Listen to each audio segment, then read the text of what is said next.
A story by Shadow 1227 Storywrite. Shadow verse.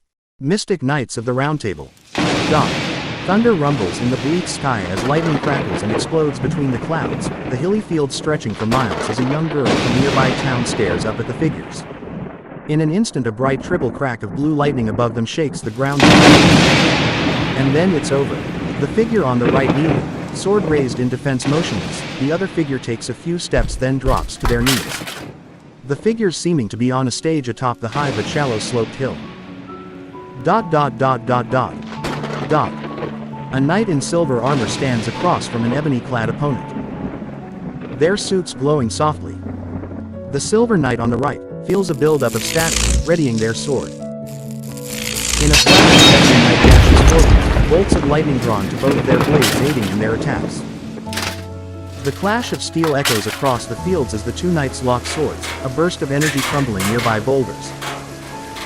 The silver knight tries to push back against the sudden surge of magic energy, but it's no use as their body spasms, dropping to a knee.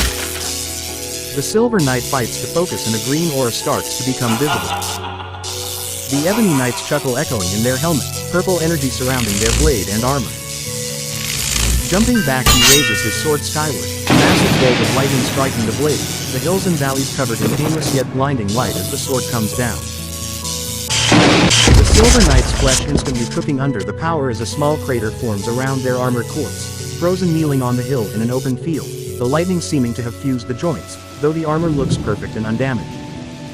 The ebony knight drops to his knees. Tears falling behind his face guard, outside his armor, there is only the sound of the rain. His armor gleaming in the faint light reflects the lightning above, the heavy rain mournfully tapping his dark suit.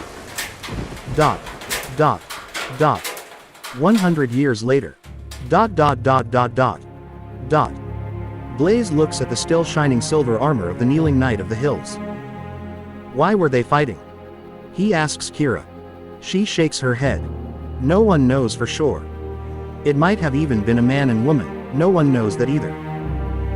Just that their skills in the war were deciding factors in many battles. And one of them was cursed or had gone crazy. They never really spoke to anyone, so no one knows. She shrugs, then says, whatever the reason, it's clear that they both fought valiantly. She glances at the armor again, a hint of sadness in her eyes. Blaze reaches out to touch the suit, but a local woman stops him. I wouldn't do that if I was you. Everyone that touches it goes missing. Rumor has it the Ebony Knight cursed the armor and body of old Shadow Knight there. Funny name for a shining beacon of hope, but he saved many lives. She explains. Blaze raises an eyebrow. Thanks for the warning. He says. It's no problem at all, dear, may you have safe travels. She waves, walking off. Turning back to Kira, Blaze shakes his head. So, is there any way to break the curse? Kira frowns. There have been many attempts over the years, but none have been successful. Blaze grimaces, disappointment clear on his face. Well, it's a shame to leave a cursed object in public. He says. Kira places a hand on his shoulder. Blaze. Just forget about it. It's not all that bad. Besides, everyone knows not to touch. She says, eyeing the silver armor. Its kneeling posture, sword raised, an attempt to parry the coming death blow. Kira shudders as a cool wind blows from the armor's direction. A week later. The Kingdom of Redemption enacts a curfew in an attempt to slow a strange curse upon the land. Blaze looks across the kingdom from the massive throne room's viewing balcony 3.5 miles above. He lets out a sigh. You know, Kira, this is a lot like one of the legends to the kneeling knight of the hills. Other kingdoms are being affected too. He says, looking over at her, taken aback by her beauty as she almost seems to glow. She wraps him in a hug. I know. Looks like you're gonna get what you wanted this time. Let's go investigate the accursed armor of the Mystic Knights. Though from what Ruby said she found, we may need both sets of armor. If it is indeed a curse, she tells him as she lays down on their bed. The next day they set out to solve the curse. Kira and Blaze make their way back to the armor of the hills, unable to shake the feeling that something's off. The normally lively landscape seeming eerily silent, and even the sounds of their footsteps carrying a strange resonance. Just then, appearing from the trees, Mikhail lands beside them, seeming nervous. "So, I may have messed up and awakened an invincible knight. I overheard you guys, remembered hey, found that ebony armor years ago in a cave.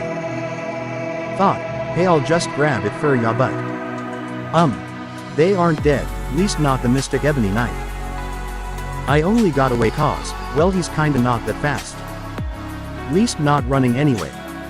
His attacks are a different story, barely dodged those," he tells them. Kira frowns, surprised by the news, then looks at him.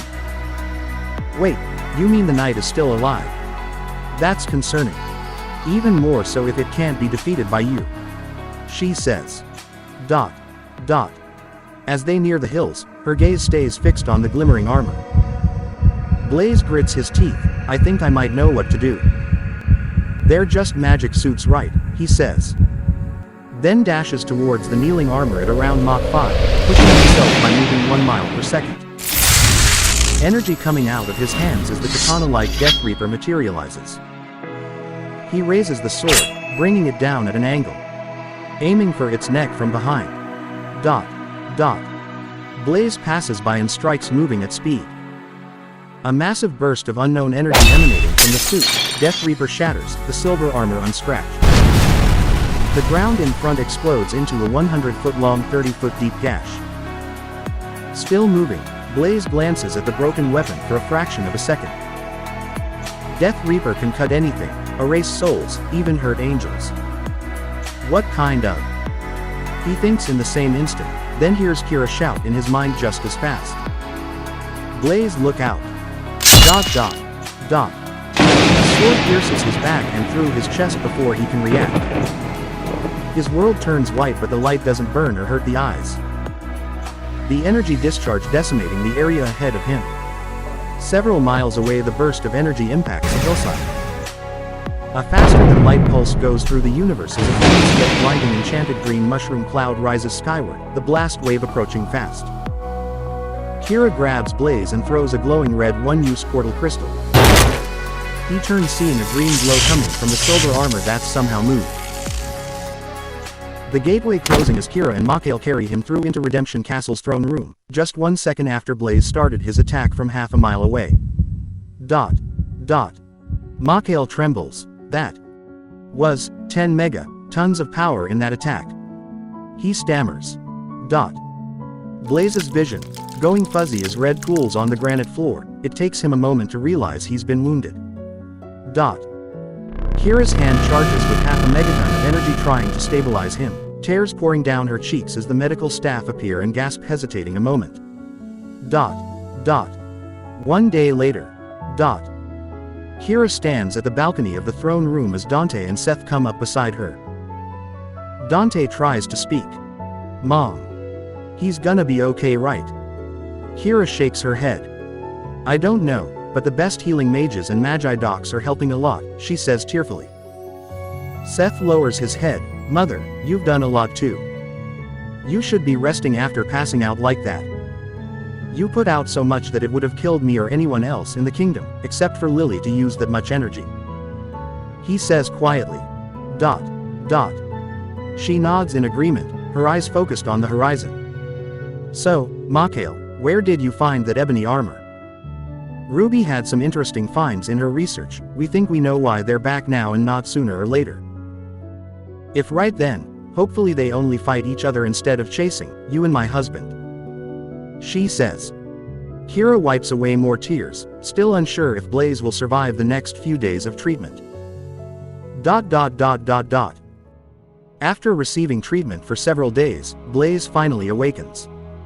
He finds himself surrounded by medical staff and his loved ones. His vision blurry, he feels an intense weakness in his body. Kira smiles tearfully. "Blaze, you're awake," she says, putting a hand on his shoulder. "No, don't move." She pauses. "Do you remember what happened?" she asks him as the magic energy keeps flowing from her to him. Blaze's vision begins to clear, and he takes in his surroundings. He sees the concerned faces of his family and friends, their expressions etched with relief and worry.